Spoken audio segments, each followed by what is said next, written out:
मुझे एक बात समझ में नहीं आती कि किसी भी घर में बॉयज़ साइड में, लड़के वाले के साइड में, जब तक उस लड़के की शादी नहीं हुई होती, उस घर में बहू नहीं आई होती, तो वो घर के एकदम फुल स्टॉप लग के रुका रहता है, चलता ही नहीं है।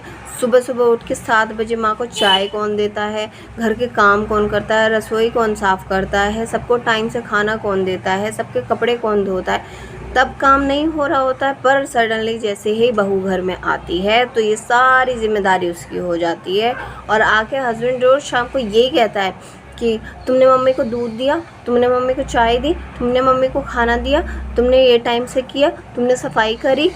क्यों भाई, इससे पहले भी तो काम हो रहा था। अगर एक दिन उसने नहीं करा है या उसे करने में अभी टाइम लग रहा है तो तुम एडजस्ट क्यों नहीं कर रहे।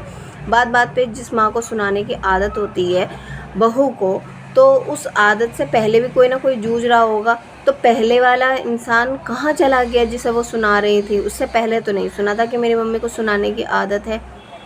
और जब बहू आ जाती है तो एक सुनाने वाला मिल जाता है, कोई ना कोई इंसान पकड़ता है किसी को।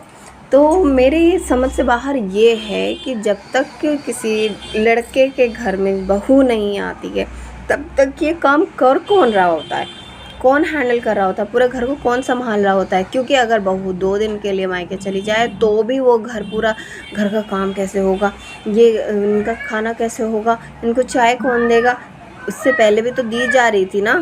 लड़के के मायके जाने पे इसीलिए एतराज़ होता है कि घर कौन संभालेगा। यार उससे पहले भी तो घर संभल रहा था ना। वो बात अलग है कि तुम्हारे घर पे एक बंदी का कब्ज़ा था, उस कब्ज़े से वो छुटकारा भी पाना चाहती है और उस कब्ज़े में सबको रखना भी चाहती है। वो सिचुएशन ना, वो चीज़ बर्दाश्त नहीं हो रही कि अब घर 2 लोगों के कंट्रोल से बाहर होके तीसरे के कंट्रोल में जा रहा है। क्योंकि वो नहीं रहेगा तो भैया काम कैसे होगा।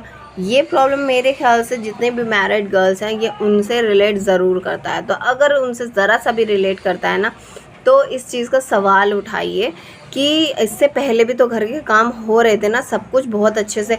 यानी अक्सर सुनने को मिलता है लड़कियों को, तुम आई हो तब से खाना लेट बनता है, वरना तो हम 6 बजे खाना खा लेते थे, हम सुबह 7-10 बजे तक ही सफाई हो जाती थी। तो अब क्यों नहीं हो रही? मैं आई हूँ तो मेरी ही जिम्मेदारी होगी। मतलब मैं, मतलब बहू, ये नहीं कह रही कि मैं, मेरा ससुराल बहुत अच्छा है। तो ये बात ये है कि ससुराल में अगर लड़की आई है तो सारी जिम्मेदारी उसकी है। ये किसने कहा? इससे पहले भी तो काम हो रहा था और सारे काम टाइम से हो रहे थे, और अब ये है तो कोई काम टाइम से नहीं हो रहा। सारे हाथ पैर सुजा के, फुला के और तोड़ ताड़ के बैठ चुके हैं। बस करेगी तो यही करेगी, बाकी कोई नहीं करेगी।